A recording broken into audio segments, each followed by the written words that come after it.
जय हिंद दर्शकों, एक वीडियो लगातार सोशल मीडिया पर वायरल हो रही है जो कि कल नगर पालिका गंगो में बोर्ड मीटिंग में हंगामा हुआ। उस हंगामे की वजह क्या थी, ये जानने की कोशिश करेंगे। हमारे साथ मौजूद हैं नगर पालिका गंगो के एक कद्दावर नेता जो कि समाजवादी पार्टी में एक अच्छे पद पर रहे हैं।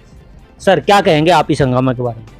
हंगामा करने का मकसद समझ में नहीं आया, क्या मकसद था, क्योंकि जो उनका वीडियो देखने से पता चल रहा है वो बार बार कह रहे हैं कि सभासद की कुर्सी एक चेयरमैन के बराबर में लगा दी गई। एक तो मुझे जितनी जानकारी है, मुझे पता है वो गंगो नगर पालिका के सबसे सीनियर, सबसे पुराने सभासद हैं और पूर्व में अध्यक्ष भी रहे नगर पालिका परिषद के।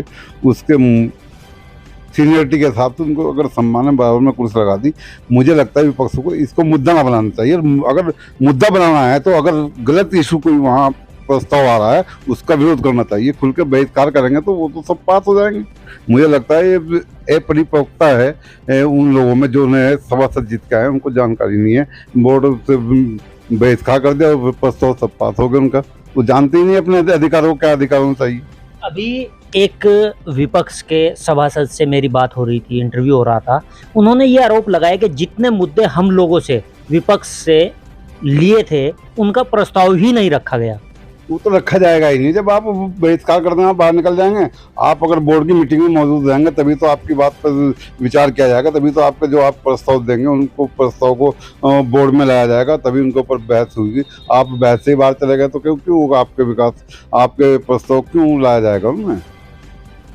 कहीं ना कहीं जनता से जुड़े हुए मुद्दे ही होंगे जो उनसे लिए गए होंगे, तो उन मुद्दों पर बात तो होनी चाहिए।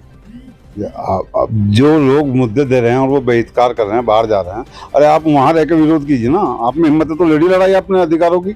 आपको अपने अधिकारों की लड़ाई लड़नी चाहिए, आपको विकास के लिए लड़ाई लड़नी चाहिए। और आप तो बीजेपी की बी टीम बनकर काम कर रहे हैं।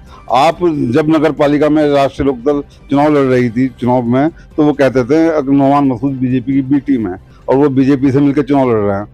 तो हमें तो अजीब सी बात लगती थी, लेकिन अब जब देख रहे हैं तो हमें पता चला आप ही बीजेपी की बी टीम है, आप ही बीजेपी के लिए काम कर रहे हैं। आपने ही बीजेपी के उपनेता को अपना, विपक्ष नेता को अपना नेता मान लिया।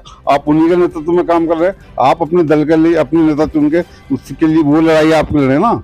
आप विकास के लिए लड़ रहे हैं। आप अगर कोई गलत प्रस्ताव आता है उसके विरोध में विरोध करें खड़े होकर, आप कर जाएंगे बहिष्कार, चल जाएंगे बोर्ड से बाहर, तो प्रस्ताव तो पास होंगे ही सब। अभी बी टीम की बात हो रही थी, बी टीम कौन किसकी है? गंगो में तो ये भी देखा गया है कि समाजवादी, कांग्रेस, बीजेपी सभी लोगों का मोर्चा बना के नौमान मसूद के खिलाफ चुनाव लड़ा गया है, तो उसे क्या कहेंगे आप?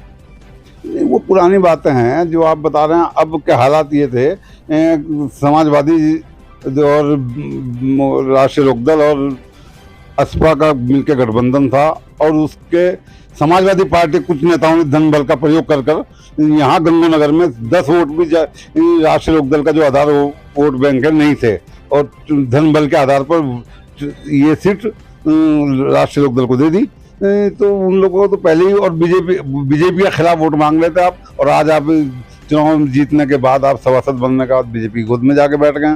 तो मैं पूछना चाहता हूँ, क्या आपके चैनल के माध्यम से पूछना चाहता हूँ उन लोगों से, क्या राष्ट्रीय लोकदल और असपा और बीजेपी की एक ही सोच है, एक ही उनकी मानसिकता है, एक ही उनकी विचारधारा है क्या, जो एक साथ मिलकर लड़ रहे हैं, एक साथ मिलकर नगर पालिका में विरोध कर रहे हैं?